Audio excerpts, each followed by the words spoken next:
I think that we have a solid 60-40 right now. I think there's a 60% chance that we don't like where the transition ends, and then we spend 15 to 25 years fixing it again. Fixing our economy, fixing our superpower status, fixing our foreign relations, fixing our trust of our own government.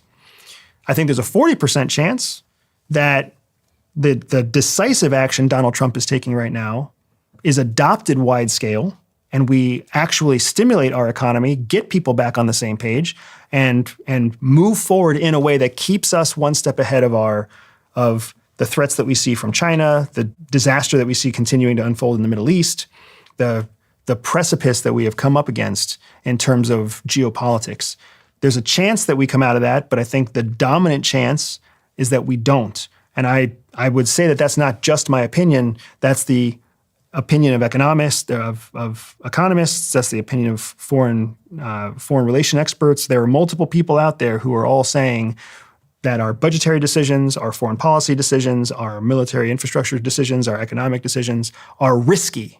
Risky means there's a chance they'll work, but it's a low probability chance, not a high probability chance. In such a scenario, then the economy would be hurt, and then there'd be more wars, presumably, because if the society becomes more individualistic and focused on themselves and nationalistic, then they become more of an island. People get more paranoid. They start building. I know Trump said he's building he's calling it the Golden Dome over the United States so that he can fire any rockets out of the air if anyone attacks. And then you kind of have to unravel that and try and go the other way, potentially. Is that kind of what you're saying? I try to do as much reading as I can. I'm sure you're the same way. And one of my gifts to myself is when I read fiction. And I'm reading a book called The Left Hand of Darkness by a sci-fi legend named Ursula Le Guin. And it's a book from the 70s. And I'm reading this book, and in it she has this quote where she talks about nationalism inside the world of the science fiction planet that she's on, right? And the quote is something like, nationalism is not a product of pride, it's a product of fear. Mm-hmm. People aren't nationalistic because they're proud of what they have. They're nationalistic because they're afraid that something might take away what they have. And anytime you are driven by fear, you don't have the chance for true happiness. And what I found in that passage from the sci-fi book was really very insightful to what I see happening across the United States. We're all nationalistic, left and right, gay and straight, whether you are old or young. We're all nationalistic. We all love our country. But the things that's driving so much of our nationalism is this fear of the other side. Not a fear of the collapse of our society, not the fear of some rising power across the ocean, but for some reason we're more afraid of our neighbor than we are afraid of the real threats that are out there. Because at the end of the day, California and Mississippi have much more in common than the United States and China. But for whatever reason, we get so distracted and so confused with our own infighting that we don't realize that infighting is exactly what all of our adversaries, from Russia to North Korea to Cuba to even Bulgaria, which is a NATO country that's pro-Russia, our infighting just helps them. And what's the potential worst case scenario of that infighting? Because people think, okay, it just means people are going to pop off at each other on X and Twitter and social media, and they're going to scream at each other, and then gridlock is the biggest challenge. I don't believe that we're going to be going into any kind of civil war in the United States. We're not going to shoot each other. We're not going to go machete our neighbors. Not now. But gridlock is going to lead to economic collapse. Economic collapse is going to lead to very real individuals having very real problems, which is going to lead to an increase in criminal activity. People will steal from each other. People will steal from stores. People will, lie and hurt each other to try to take care of their own. And as that society starts to collapse and we become more and more tribal again, all very predictable, all case studies that we've seen all over the world, as we become more and more tribal, then we will become fed upon by our adversaries who don't have the same problem. When you said gridlock is the first sort of domino that falls there, what is gridlock? I see gridlock as policy gridlock. We don't know how to move forward with Israel. We don't know how to move forward with the budget. We don't know how to move forward with whether or not we ratify these election results, right? And in the time that we don't know how to move forward, it creates an opportunity for somebody else to bypass the democratic process and just dictate the outcome.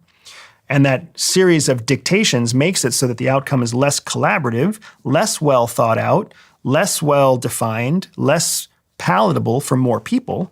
And then that distrust kind of continues on. We do live in a moment now where the distrust for government is higher than it's been in a long time. We see the largest decline in American currency that we've seen in decades and in the better part of a century. We see a lack of public trust. We see consistent presidential approval ratings below 50 for every president that comes through. We are in a place where the people just don't trust their own government.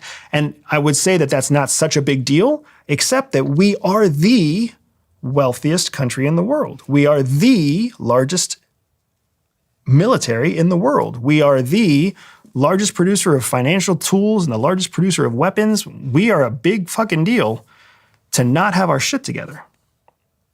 CIA believes that all people are born with a spy secret superpower. For some people, that means they can win deals. For others, they can spot liars. Some can even seduce lovers. I built a free 3-minute test to help reveal to you exactly what your secret hidden superpower is. All you have to do is click on the link in the description below, take the test, and start using your spy superpower to stay ahead of 99% of people. Welcome to the United States. Shadow Cell, an insider's account of America's new spy war, by Andrew Bustamante and G. Bustamante. It is a fascinating book because usually the public doesn't get to read books like this. And for the reasons you said, because they're so highly scrutinized and then ultimately decided to be confidential by the CIA. But this one managed to get through. So I highly recommend everybody reads it. We've touched on some of the surface level elements of this, but if you want the details of what happened, then this is a good book to read. But it also just gives you a window into a world that most of us live in ignorance to, because we don't realize these things happen. It's actually from doing this podcast that things that I thought were conspiracy theories became not conspiracy theories. You know?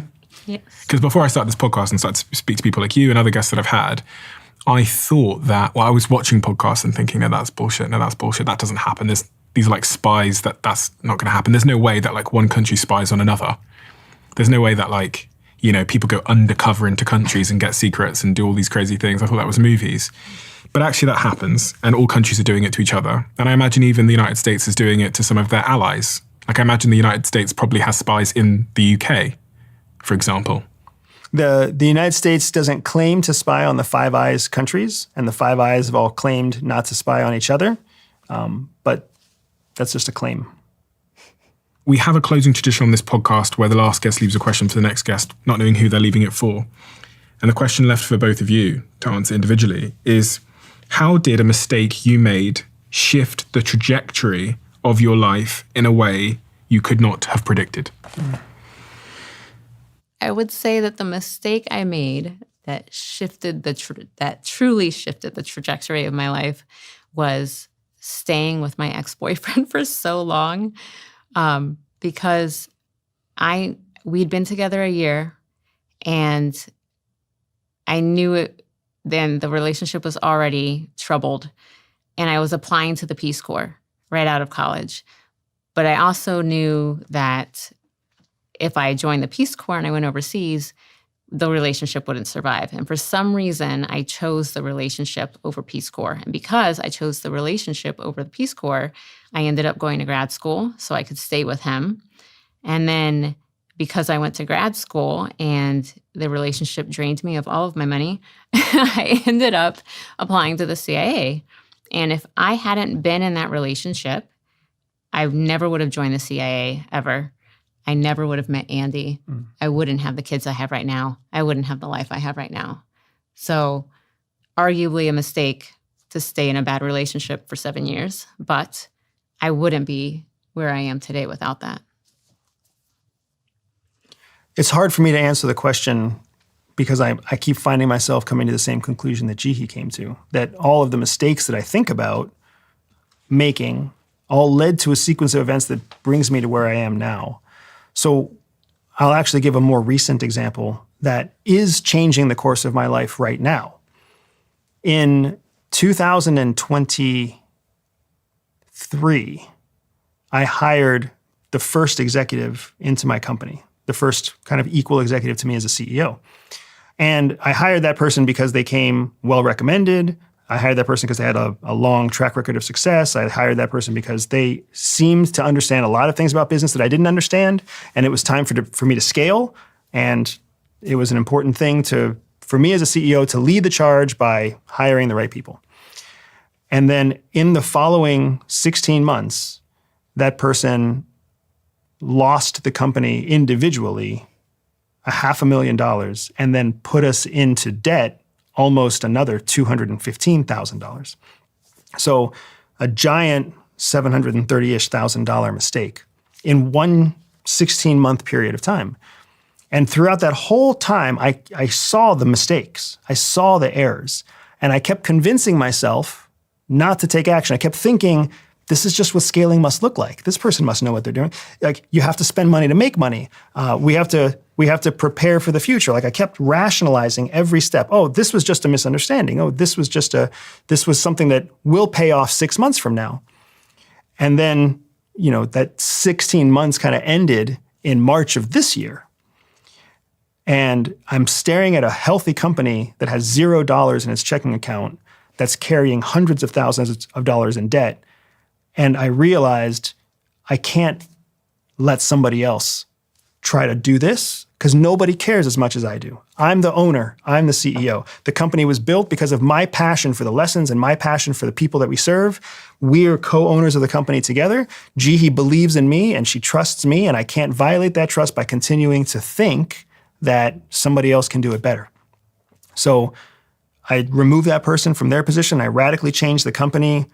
And within 3 months, we are back into a profitable statement. We are months away from being able to pay off all the debt that we had gathered.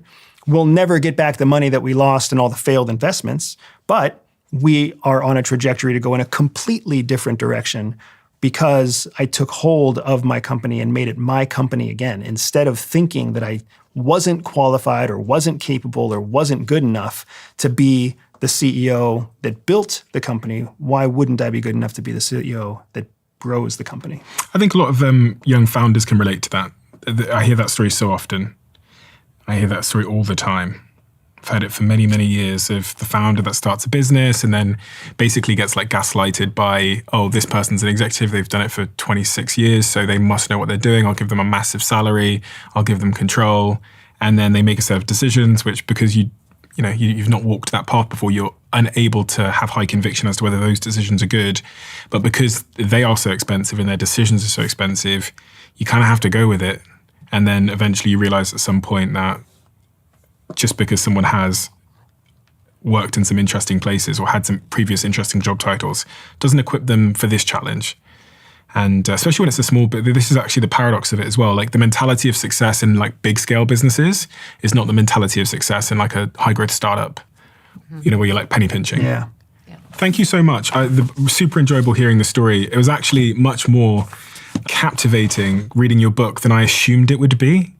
And I think that's because of the level of detail you go into in the book, which you just wouldn't have come across before. So I really recommend everybody goes and read it. And thank you again for coming back here. And it's wonderful to meet you, Jihi, because I've heard about you before, but putting a face to the name is always useful. So thank you so much for being here, and continue doing what you're doing, because you're opening our eyes to a world that we would otherwise not be able to see.